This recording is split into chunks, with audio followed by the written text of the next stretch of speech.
Bismillahirrahmanirrahim. Assalamualaikum warahmatullahi wabarakatuh.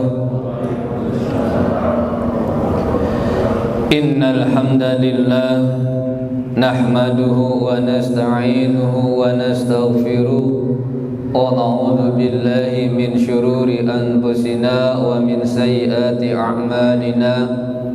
من يهده الله فلا مضل له وما يضلل فلا هادي له أشهد أن لا إله إلا الله وحده لا شريك له وأشهد أن سيدنا محمدا عبده ورسوله اللهم صل وسلم وبارك على عبدك ورسولك محمد وعلى آله وصحبه أجمعين أما بعد.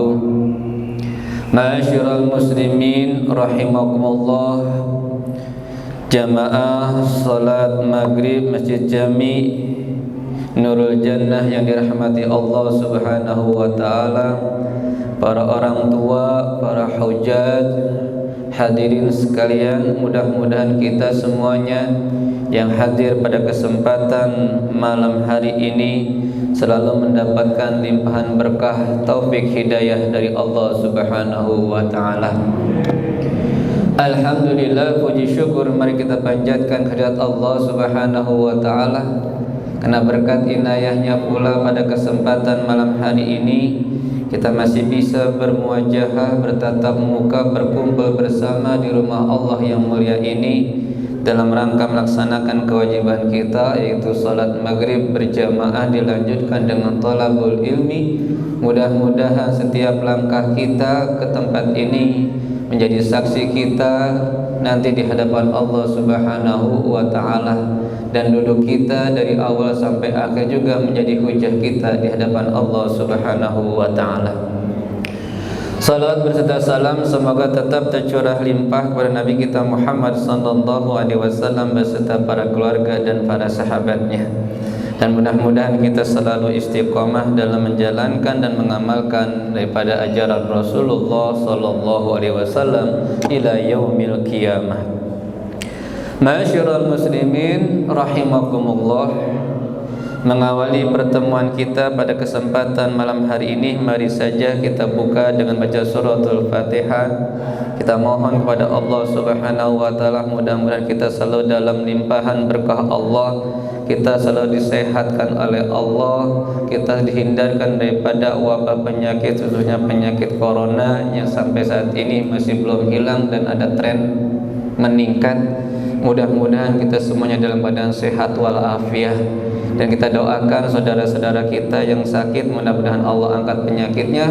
Dan juga kita doakan khususnya mereka yang telah mewakafkan sebagian hartanya demi kemajuan pembangunan Masjid Jami ini. Mudah-mudahan di makam kuburnya Allah melimpahkan maghfirah, rahmat, dan menjadikan makam kuburnya taman daripada surganya Allah Subhanahu wa taala. Ala haziniyah al-Fatihah. A'udzu billahi minasy syaithanir rajim. Bismillahirrahmanirrahim.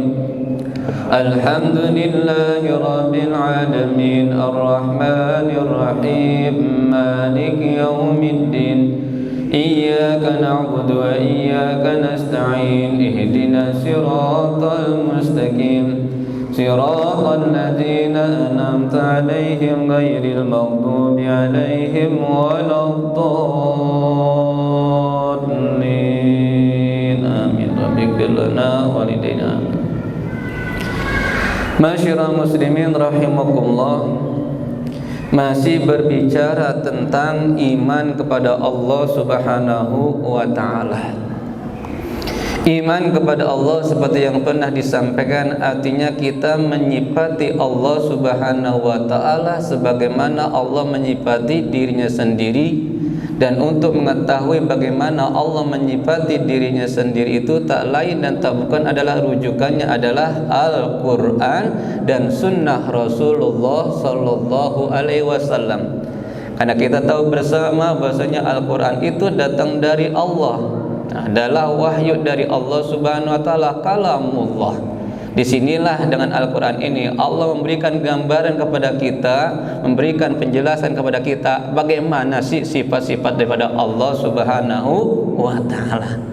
Ya, jadi rujukannya adalah Al-Quran, bukan yang lain, ataupun sunnah Rasulullah Sallallahu Alaihi Wasallam. Karena memang kita ketahui hakikat daripada sunnah atau hadis Rasulullah itu adalah tak lain dan tak bukan adalah wahyu dari Allah Subhanahu wa Ta'ala. Cuma redaksinya saja yang diserahkan kepada Rasulullah Sallallahu Alaihi Wasallam. Karena memang Rasulullah dalam berucap, dalam berbuat ataupun bertindak tak lepas dari bimbingan wahyu Allah Subhanahu wa Ta'ala. Wala yantiqu anil hawa in huwa illa wahyu yuha. Dan tidaklah Nabi Muhammad itu berbicara berdasarkan hawa nafsu, melainkan berdasarkan wahyu yang diwahyukan kepadanya. Maka pada kesempatan kali ini, karena kita ini termotivasi untuk mengetahui sifat Allah, dan sifat Allah itu digambarkan oleh Al-Qur'annya, maka pada kesempatan kali ini kita akan membahas beberapa ayat yang berkaitan dengan sifat-sifat Allah Subhanahu wa Ta'ala. Dalam surah Al-Baqarah ayat 255 Allah Subhanahu wa Ta'ala berfirman, A'udzu billahi minasyaitonir rajim. Allahu la ilaha illa huwal hayyul qayyum. La ta'khudhuhu sinatun wa la naum. Lahu ma bis samawati wa ma fil ardh. Man dzalladzi yashfa'u indahu illa biiznihi ya'lamu ma baina aydihim wa ma khalfahum wa la yuhituna bi syai'in min 'ilmihi illa bima syaa wasi'a kursiyyuhu samawati wal ardh wa la ya'uduhu hifdzuhuma wa huwal 'aliyyul 'azim. Shadaqallahul 'azim. Al-Baqarah ayat 255 ini lebih identik, lebih masyhur, lebih terkenal, atau kita mengenalnya dengan ayat kursi. Disebut dengan ayat kursi karena memang dari kata-kata yang terdapat dari ayat ini ada kata kursi, wasi'a kursiun, maka disebut ini adalah ayat kursi. Dari ayat ini Allah menjelaskan kepada kita tentang sifat-sifat Allah. Apa saja sifat-sifat Allah yang tergambar dalam surah Al-Baqarah ayat 255 ini kita lihat.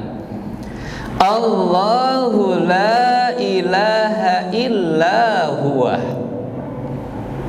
atau Allahu la ilaha illa hu. Dialah Allah yang tidak ada Tuhan kecuali Dia. Dia siapa? Yaitu Allah. La ilaha, kalau kita berhenti di sini berarti tidak ada Tuhan. Ada orang yang berpendapat bahwasanya Tuhan itu tidak ada. Kalau kita potong la ilaha, tidak ada Tuhan, maka ada di dunia ini orang yang berpaham ateis.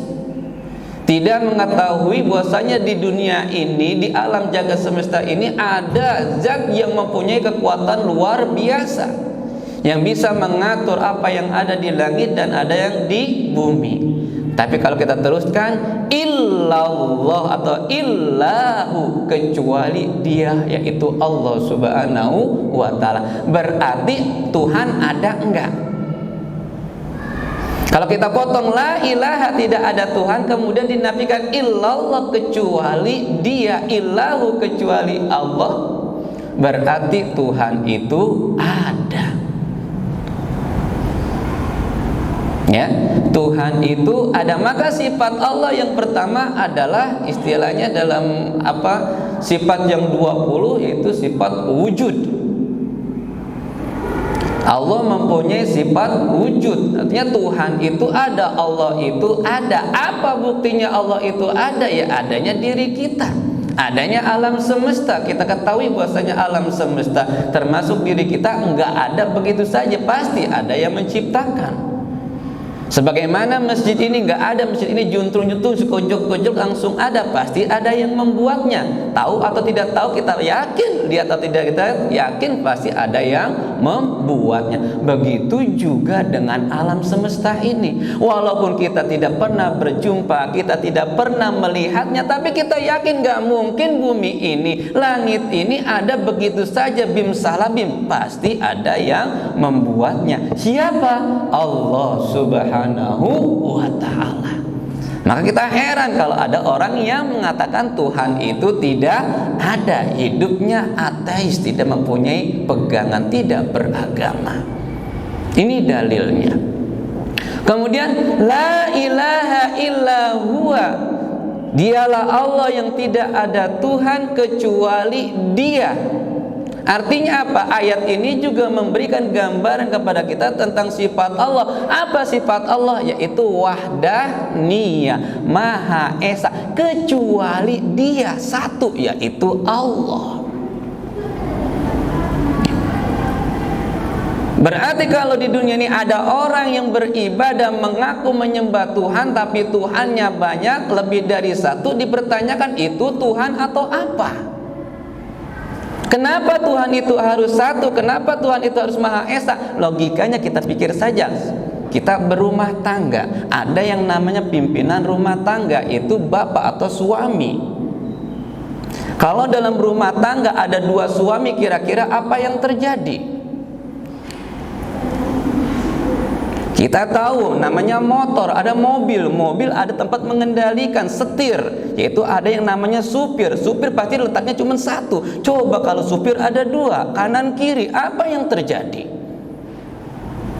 Begitulah logikanya. Maka dalam ayat yang lain Allah berfirman, "Lau kana fihima ilahun illallah lafasadata." Kalau seandainya di langit dan di bumi ini ada Tuhan selain Allah, niscaya akan rusak, niscaya akan binasa. Tuh logikanya seperti itu. Di rumah tangga ada dua kepala rumah tangga. Kepala yang satu pengen keinginannya ini, kepala yang satu ingin ini, karena semuanya punya keinginan. Kira-kira apa yang akan terjadi? Kehancuran. Mobil ada setir disediakan satu, kalau kita logikakan setirnya ada dua, berarti ada dua orang yang menyetir. Apa yang terjadi? Yang sebelah kanan dia pengennya ke Solo, ya kan gitu. Yang satu lagi pengen ke Jatinegara. Kira-kira mobil itu jalan enggak? Itu saja logikanya sudah masuk di situ. Maka sifat wajib yang pertama, tadi pertama wujud, yaitu Allah ada. Yang kedua dari ayat ini kita pahami, Allah itu mempunyai sifat yaitu Ahad, Maha Esa, Wahdaniyah. Ya. Artinya fala ilah ghairu, tidak ada Tuhan selain Dia. Wala ma'bud bihaqqin, dan tidak ada yang berhak untuk diibadahi kecuali Allah Subhanahu wa ta'ala. Inilah akidah kita, akidah ahli sunnah wal jamaah. Ini dari ayat ini ada dua sifat pertama tadi, sifat wujud, kedua sifat wahdaniyah, Maha Esa. Tuhan harus Maha Esa, Tuhan harus tunggal, enggak boleh lebih dari satu. Karena kalau lebih dari satu, ya tadi lafasadata, pasti akan membawa yang namanya kebinasaan. Karena setiap Tuhan pasti mempunyai keinginan. Kalau inginnya sejalan bisa lancar, tapi kalau tidak ada keinginannya, enggak sejalan, enggak sama, enggak muafak, enggak, mereka enggak tipik, istilahnya enggak sepakat, ya enggak akan bisa jalan. Maka ini bisa diuji. Inilah kebenaran daripada agama Islam, ketuhanannya bisa diuji. Kita lanjut. Allahu la ilaha illa huwal hayyul qayyum. Sifat Allah yang ketiga adalah berdasarkan surah Al-Baqarah ayat 255 ini adalah Al-Hayyu, yaitu Maha Hidup. Hidupnya Allah berbeda dengan hidupnya manusia. Hayatuhu la nihayah. Hidupnya itu tidak ada pembatasan, tidak ada akhirnya. Wala sabila lil maut, tidak ada jalan untuk namanya kematian. Artinya apa? Allah mempunyai sifat kekal. Hidupnya itu kekal, enggak ada akhirannya, enggak ada batasannya, enggak ada celah kalau Allah itu tertimpa yang namanya apa? Kematian. Berbeda dengan kita yang namanya makhluk. Hidup kita ini ada namanya batasnya. Batas hidup kita sudah ditentukan oleh Allah Subhanahu wa ta'ala. Ya, ada batas hidupnya adalah 40 tahun, 30 tahun, 100 tahun dan lain sebagainya. Itu ada batasnya. Dan hidup kita juga berpotensi untuk mendapatkan yang namanya kerusakan. Artinya apa? Bisa jadi ketika hidup kita sakit, ya kan? Kadang-kadang kita juga yang namanya merasa bahagia, rasa senang, rasa sedih dan lain sebagainya. Kadang suatu saat kita gembira, kadang suatu saat kita bersedih dan lain sebagainya. Itulah kehidupan manusia, berbeda dengan hidupnya Allah Subhanahu wa ta'ala. Terus bagaimana Allah hidup? Ya seperti itu menurut Allah. Wallahu alam, hanya Allah yang tahu. Kita tidak boleh mempertanyakannya. Kalau manusia hidup memerlukan makan, memerlukan minum, memerlukan pakaian, memerlukan rumah dan lain sebagainya. Tapi Allah laisa kamitslihi syai'un. Allah tidak seperti itu, tidak seperti dengan makhluknya. Karena Allah kalau seperti makhluknya, apa bedanya Tuhan dengan makhluk? Maka sifat yang ketiga yang tergambarkan dari ayat ini adalah Allah maha hidup, dan hidupnya Allah tidak ada batasnya, dengan artian tidak ada kerusakan, tidak ada yang namanya kematian. Dalam surah Ar-Rahman Allah berfirman, kullu man 'alaiha fan wa yabqa wajhu rabbika dzul jalali wal ikram, dzul jalali wal ikram. Segala sesuatu yang ada di dunia ini akan binasa, akan hancur, dan yang kekal hanya Allah Subhanahu wa ta'ala. Karena begitulah Allah Subhanahu wa ta'ala. Itu sifat yang ketiga, Al-Hayat. Al-Qayyum. Dalam ayat ini juga Allah menceritakan kepada kita, menggambarkan sifatnya, yaitu Al-Qayyum atau qiyamuhu binafsihi. Allah itu berdiri sendiri. Kita lihat ini, lahu ma fis samawati wa ma fil ar, baginya lah apa yang ada di langit maupun ada yang di bumi. Kemudian di terakhir, wala yauduhu hifdzuhuma, Allah tidak pernah merasa lelah, tidak pernah merasa bosan, tidak membutuhkan bantuan dalam mengelola dua-duanya ini, yaitu langit dan bumi. Ini menandakan bahwasanya Allah dalam mengatur bumi, mengatur langit dan apa-apa yang ada di isinya, berdiri sendiri, la yahtaju ila musa'adati ghair, tidak membutuhkan bantuan orang lain. Beda dengan kita makhluk, karena kita memang bukan Tuhan. Dari awal kita lahir sampai kita menjelang mati, kita membutuhkan yang namanya bantuan orang lain. Kita tidak pernah bisa berdiri, tidak bisa yang namanya memenuhi kebutuhan kita sendiri. Maka memang manusia disebut dengan al-insan madaniyun bitabi, manusia itu adalah makhluk sosial yang pasti membutuhkan bantuan orang lain.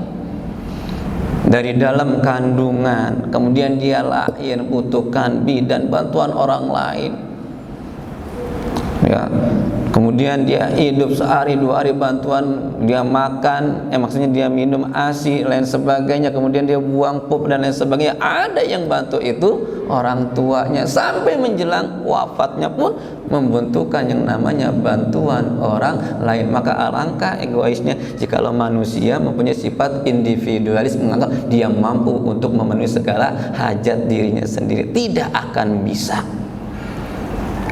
Berbeda dengan Allah Subhanahu wa ta'ala, qiyamuhu binafsihi, ya, Allah maha berdiri sendiri, ya, mustaghniyan an ghairihi, Allah tidak membutuhkan bantuan daripada makhluk-makhluknya yang lain. Ma'asyiral muslimin, jamaah pengajian Masjid Jami' Nurul Jannah yang dirahmati Allah Subhanahu wa taala.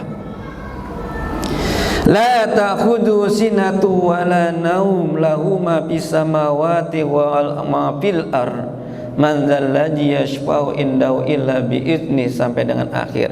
Di ayat ini juga diceritakan bahwasanya Allah Subhanahu wa taala itu terbebas dari sifat-sifat kekurangan. Allah terbebas, Allah terhindar, Allah itu jauh daripada yang namanya sifat-sifat kurang. Sebagaimana kita makhluknya. Apa sifat-sifat kurang itu? Berarti sifat ini tidak ada pada diri Allah Subhanahu wa taala, tidak ada pada zat Allah Subhanahu wa taala. Apa?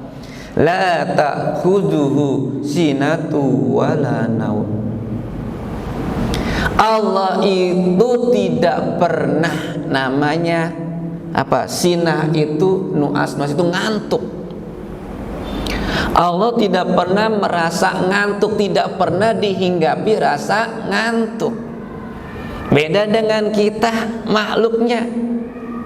Karena mungkin dari pagi kita bekerja kelelahan, akhirnya apa? Malam, ya kan?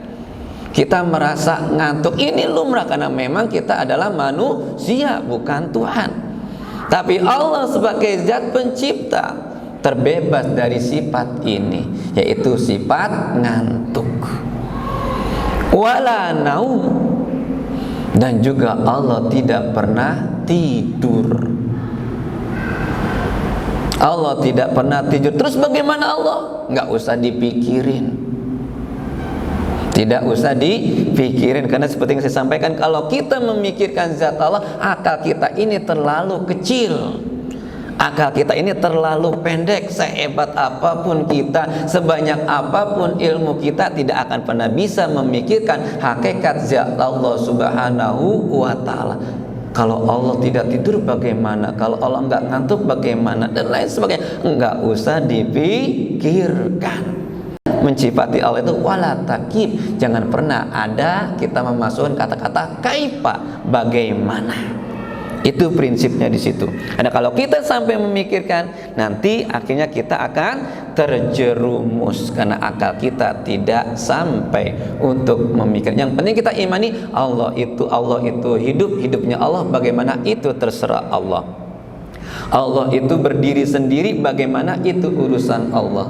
Allah itu tidak ngantuk, bagaimana tidak ngantuknya itu terserah Allah. Allah tidak tidur, bagaimana terus apa yang Allah lakukan terserah Allah. Enggak usah dipikirkan karena takut nanti akhirnya kepada kesesatan. Kayak kemarin ada beberapa golongan yang menafjikan atau meniadakan sifat Allah Subhanahu wa taala. Alasannya apa? Kalau Allah punya sifat melihat, kalau Allah punya sifat hidup lain sebagainya, apa bedanya dengan makhluk? Maka mereka menolak sifat Allah. Tuh, ada juga yang menetapkan sifat Allah tapi menyamakannya dengan makhluk. Allah mendengar, berarti Allah punya telinga, telinganya sama dengan telinga makhluk. Nah itu salah besar. Makanya nggak usah kita masukkan kata-kata bagaimana. Sudah, semuanya terserah Allah. Yang pasti yang harus kita yakini, Allah punya sifat wujud, Allah punya sifat wahdaniyah, Allah punya sifat hayat, Allah punya sifat al-qiyam, qiyamuhu binafsihi, berdiri sendiri. Allah itu jauh dari rasa ngantuk, Allah itu tidak pernah tidur. Ini yang harus kita yakini. Lahu ma fis samawati wal ardh man dzalladzi yashfa'u indahu illa biizni. Dan tidak ada seorang pun ya yang mengetahui akan ilmu Allah Subhanahu wa taala ya, kecuali dengan izinnya Allah Subhanahu wa ta'ala. Inilah beberapa sifat yang terkandung daripada surah Al-Baqarah ayat 255.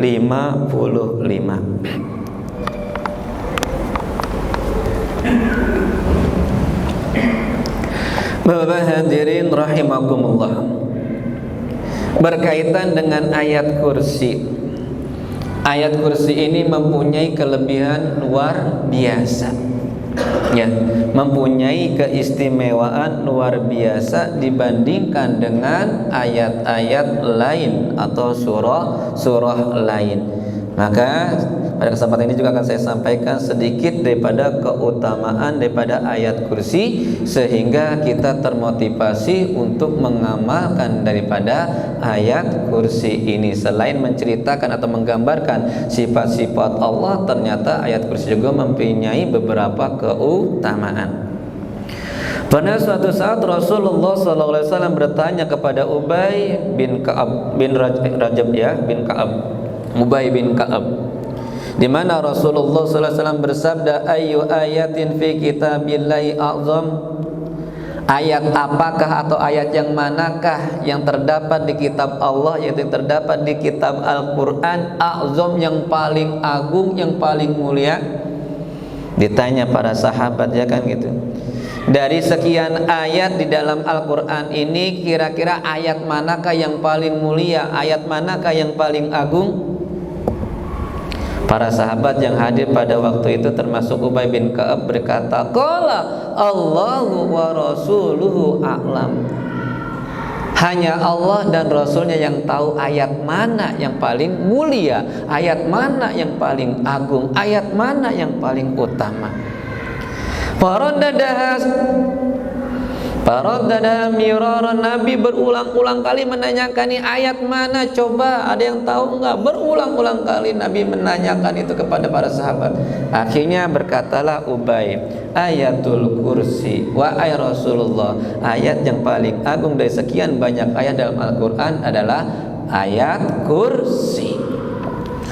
Mendengar jawaban Ubay, Rasulullah berkata, liyahnikal ilmu abal munzir. Ya, mudah-mudahan keselamatan atas engkau, atas ilmu yang engkau miliki, wahai Aba Munzir. Ya. Wallazi nafsi biyadihi innala lisanan wa syafatain tuqaddisul malika inda sakil arsh.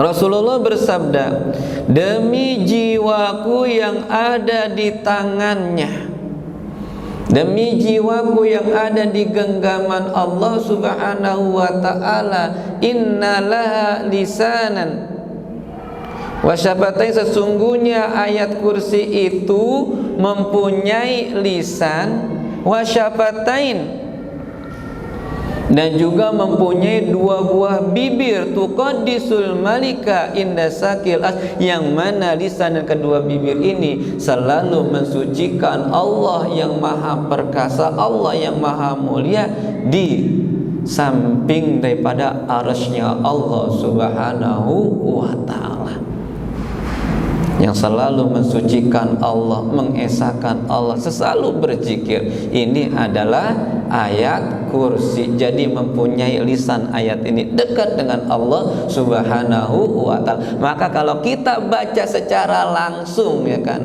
atau tidak secara langsung oleh hati kita, berarti kita sedang berzikir di samping arsy-Nya Allah Subhanahu wa ta'ala. Inilah salah satu keutamaan ayat kursi. Dalam hadis yang lain Rasulullah bersabda yang diriwayatkan oleh Imam Nasa'i, man qara'a ayatal kursi dubura salatin maktubah lam yamna'hu fi min dukhulil jannah illal maut. Barang siapa yang membiasakan membaca ayat Al-Quran, yaitu ayat kursi tadi, pada setiap akhir sholat wajib, ya, pada akhir sholat wajib, apa kata Rasulullah? Lam yamna'u, maka tidak ada yang bisa menghalangi dia min dukhulil jannah, daripada masuk surganya Allah Subhanahu wa ta'ala, illal maut, kecuali kematian. Artinya apa? Orang yang terbiasa mengamalkan baca ayat kursi, setelah selesai ia melaksanakan sholat wajib, yaitu sholat 5 waktu, dia berzikir dan tidak lupa untuk membaca ayat kursi ini, maka pintu kesempatan dia untuk masuk ke dalam surganya Allah itu terbuka luas. dekat untuk surganya Allah, dekat, mudah untuk masuk surganya Allah Subhanahu wa ta'ala. Maka salah satu wasiat daripada Syekh Ali Jaber kepada kita, ya, salah satunya beliau mewasiatkan supaya melazimkan membaca ayat kursi tatkala kita selesai sholat 5 waktu, sholat wajib 5 waktu. Kalau ditanya kita mau masuk surga enggak? Mau kan pasti. Ada amalan yang mudah memungkinkan kita untuk masuk surga. Salah satunya adalah yang diriwayatkan oleh Imam Nasai di hadis, yaitu membaca ayat kursi setelah kita selesai melaksanakan sholat wajib 5 waktu. Dalam hadis yang lain yang diriwayatkan oleh Imam Bukhari, Rasulullah SAW bersabda, "Idza awaita ila firashika faqra ayatal kursi min awwaliha hatta takhtima." Jika kamu akan beranjak atau bergegas menuju tempat tidurmu, apa pesan Rasulullah? Faqra, maka bacalah. Apa yang dibaca? Ayatal kursi, bacalah ayat kursi. Jadi sebelum kita tidur, ya, ketika kita akan beranjak ingin tidur, maka sebelum tidur kita diperintahkan, disunnahkan oleh Rasulullah SAW untuk membaca ayat kursi dari awal sampai akhir, dari Allahu la ilaha illa sampai hifzuhuma wa huwal aliyul azim, disuruh baca oleh Rasulullah. Ketika Rasulullah memerintahkan, pasti ada keutamaannya, pasti ada faedahnya. Kenapa Rasulullah memerintahkan kita untuk membaca ayat kursi sebelum kita tidur? Apa kata Rasulullah? Wa qala la yazala alaika minallahi hafizun wa la yaqrabaka syaitan hatta tusbiha. Jika engkau membiasakan membaca ayat kursi sebelum tidur, maka selama itu engkau dalam lindungan Allah Subhanahu wa ta'ala, dan setan tidak akan mampu untuk menggoda kamu, mendekati kamu sampai kamu masuk kepada waktu pagi. Hatta tusbiha, sampai kamu masuk ke dalam waktu pagi. Jadi semalaman kalau kita misalnya tidur habis sholat isya jam 8, kita tidur, sebelum tidur kita membaca ayat kursi, maka sampai dengan kita bangun, misalnya kita bangun jam 4 atau jam 5 sampai sholat subuh, itu kita dalam lindungan Allah Subhanahu wa ta'ala. Nggak usah pasang penjaga, ya, nggak usah ada penjaga, nggak usah istilah kita pasang jimat lain sebagainya. Cukup ini Rasulullah yang berpesan. Tapi banyak kan diantara kita yang nggak yakin. Intinya adalah yakin. Maka di surah Al-Baqarah, la raiba fi, ketika kita beriman nggak ada rasa ragu, harus yakin. Termasuk dalam mengamalkan ayat kursi ini, kita yakin. Kalau enggak yakin, benar atau enggak, ya pasti tidak akan pernah terjawab karena kita enggak yakin. Kenapa kita berobat ke dokter ini, dokter sono kan langsung sembuh? Kenapa kita yakin bahwasanya dokter itu bisa menyembuhkan? Kalau pada dasarnya dokter itu hanya sebagai perantara, bukan yang menyembuhkan. Tapi karena kita yakin, oh dokter sono hebat, maju, kemarin saya berobat sembuh. Itulah karena motivasi keyakinan kita sehingga penyakit pun sembuh. Sama dengan ayat kursi tadi. Kalau kita yakin dengan kandungan ayat kursi ini, kita yakin dengan perintah Rasulullah, insya Allah Allah akan menjaga kita dan kita terhindar dari namanya gangguan setan. Kan kita nggak tahu malam hari itu terjadi apa, kita nggak tahu. Bahkan kita sudah berikhtiar kunci pintu kita, jendela kita sudah pasang teralis yang menurut logika kita nggak ada celah untuk bisa orang masuk ke rumah kita mencuri. Tapi pada nyatanya mudah kan masuk, kebobolan juga, kemalingan juga. Makanya selain dengan ikhtiar tadi, kunci pintu lain sebagainya kita amalkan daripada ayat kursi tadi. Inilah perintah Rasulullah Sallallahu Alaihi Wasallam. Dan setan tidak akan mampu untuk mendekati kita. Bagaimana caranya? Itu kekuasaan Allah Subhanahu wa Ta'ala. Hanya Allah yang tahu bagaimana caranya.